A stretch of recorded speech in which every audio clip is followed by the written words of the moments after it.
नमस्कार. आज आपण एका जबरदस्त योजनेबद्दल बोलणार आहोत. पीएम सूर्यघर मोफत वीज योजना. ही योजना खास महाराष्ट्रातील घरगुती ग्राहकांसाठी आहे, ज्यामुळे त्यांचं वीज बिल खूप कमी होऊ शकतं. कधी विचार केलाय का की आपलं घराचं छत, हो तेच छत, आपलं लाईट बिल कमी करायला मदत करू शकतं? ही कल्पना आता सत्यात उतरते आहे.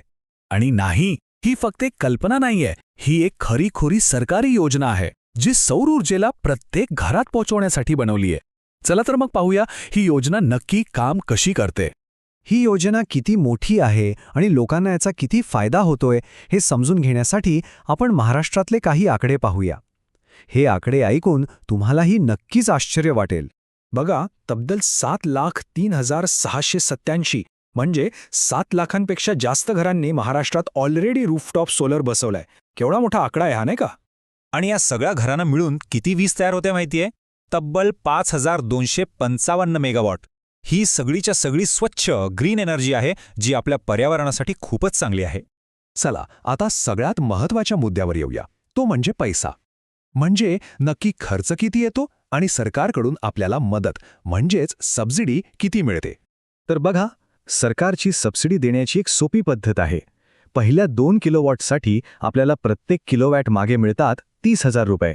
आणि समजा आपल्याला 3 किलोवॅटची सिस्टम बसवायची असेल तर त्या तिसऱ्या किलोवॅटसाठी मिळतील 18,000 रुपये. म्हणजे जास्तीत जास्त सबसिडी ही 78,000 रुपयांपर्यंत मिळू शकते.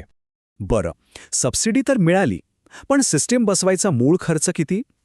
तर साधारणपणे 1 ते 3 किलोवॅटच्या सिस्टीमसाठी प्रति किलोवॅट अंदाजे 41,400 रुपये लागतात.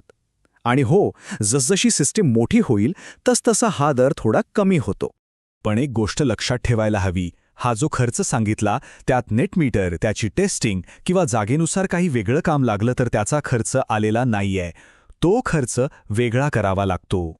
ठीक आहे, खर्च आणि सबसिडी कळली, पण ही सिस्टम बसवण्याची प्रोसेस कशी आहे? अवघड आहे का?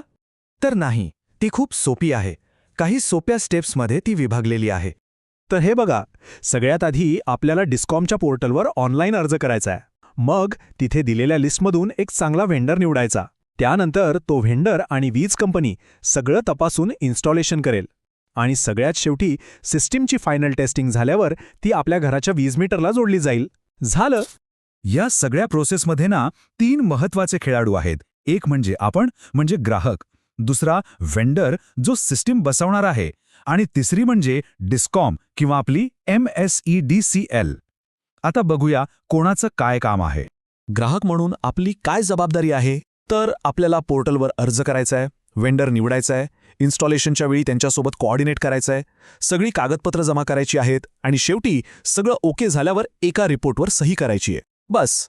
आता वेंडर काय करतो? तर तो सगळी टेक्निकल कामं पाहतो. म्हणजे जागेची पाहणी करणे, नियमांप्रमाणे प्लांट बसवणे, त्याची टेस्टिंग करून तो सुरू करणे आणि सगळ्यात महत्त्वाचं, पुढची 5 वर्ष त्याचं मेंटेनन्स करण्याची जबाबदारी सुद्धा वेंडरचीच असते. आणि शेवटी MSCDL किंवा डिस्कॉम यांची भूमिका एका सुपरवायझरसारखी आहे.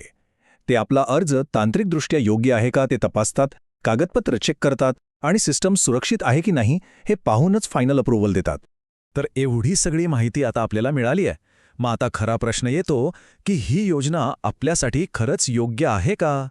याचं उत्तर सोपं आहे. वीज बिल कमी करायचं असेल, विजेच्या बाबतीत आत्मनिर्भर व्हायचं असेल आणि त्याचबरोबर पर्यावरणासाठी काहीतरी चांगलं करायचं असेल तर ही योजना नक्कीच एक उत्तम संधी आहे.